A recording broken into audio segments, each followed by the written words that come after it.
Assalamualaikum dan salam sejahtera. Bersama-sama saya Yoyo Ain Laina Baharudin dalam berita ringkas RTM. Dua lagi mayat pelajar Politeknik Sultan Mizan Zainal Abidin yang hilang dihanyutkan ombak ketika mandi-manda di pantai Teluk Bidara Dungun telah ditemukan. Kedua-dua mangsa ditemukan tidak jauh dari lokasi penemuan mayat pertama. Mayat dibawa ke Hospital Dungun bagi proses pengecaman. Terdahulu, mayat Muhammad Zulfahmi ditemukan kira-kira pukul 7.30 pagi. Jasadnya dijumpai orang awam kira-kira 7 km dari pangkalan hadapan Cari Lamat Pantai Surah. Ketika ini, usaha mencari dan mengesan seorang lagi mangsa sedang giat dijalankan.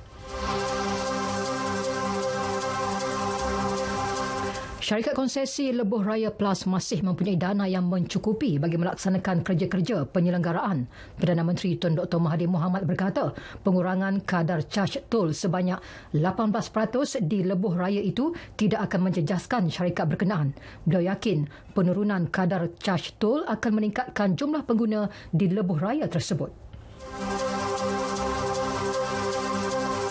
Sementara itu, Langkawi menjadi lokasi perintis bagi penggunaan teknologi Advanced Moving Bed Bioreactor dalam meningkatkan kualiti sisa buangan dari kilang atau effluent yang dihasilkan. Menurut Tun Dr. Mahathir, projek yang siap pada tahun 2018 itu akan diserahkan kepada Indah Water Consortium Sdn Bhd pada Jun depan. Kementerian Air, Tanah dan Sumber Asli melalui Jabatan Perkhidmatan Pembentungan telah menyelia projek itu yang dijalankan syarikat Kito Water Sdn Bhd dengan kos berjumlah 16.5 juta ringgit.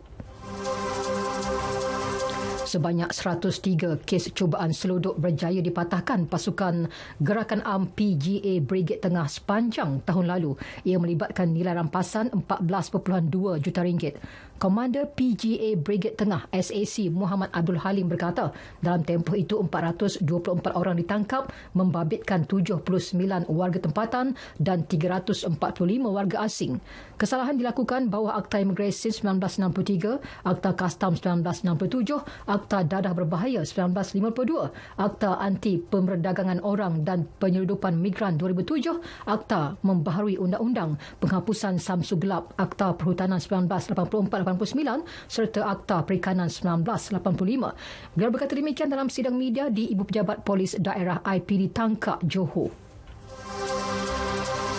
Dalam pada itu, SAC Muhammad memaklumkan sehingga 15 Januari lepas pihaknya telah menumpaskan 5 kes cubaan seluduk di Pantai Selangor dan Johor. 4 warga tempatan serta seorang warga India diberkas. Nilai rampasan berjumlah 2.6 juta ringgit.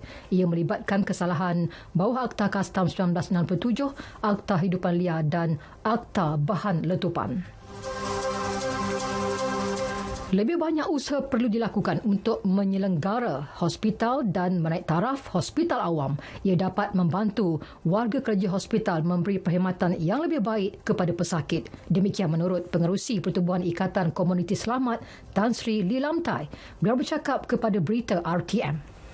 Kerajaan telah membelanjakan berbilion-bilion ringgit untuk pembangunan hospital dan segala usaha harus dilakukan untuk menyemai budaya penyelenggaraan dan keselamatan dan mereka yang bertanggungjawab tidak boleh menghindari tanggungjawab mereka. Saya percaya bahawa kebanyakan kaki tangan hospital tahu bahawa tempat kerja mereka adalah salah satu tempat yang paling berbahaya untuk bekerja, tetapi mereka bersedia untuk meletakkan keselamatan dan kesihatan mereka sendiri secara berisiko kerana kewajipan etika untuk membantu pesakit.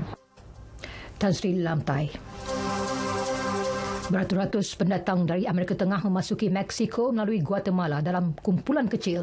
Ia meskipun berlaku sedikit insiden pergelutan dengan pihak keselamatan Mexico selepas berpuluh-puluh orang pendatang cuba memasuki sempadan secara paksa.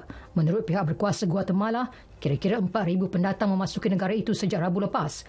Kebanyakan mereka cuba melepaskan diri daripada masalah kemiskinan, keganasan serta masalah sosial yang berlaku di Amerika Tengah. Kerajaan Persekutuan Kanada akan membantu Newfoundland yang dilanda ribut salji hingga menyebabkan beribu-ribu penduduk terputus bekalan elektrik. Perkara itu dimaklumkan seorang Menteri Kabinet.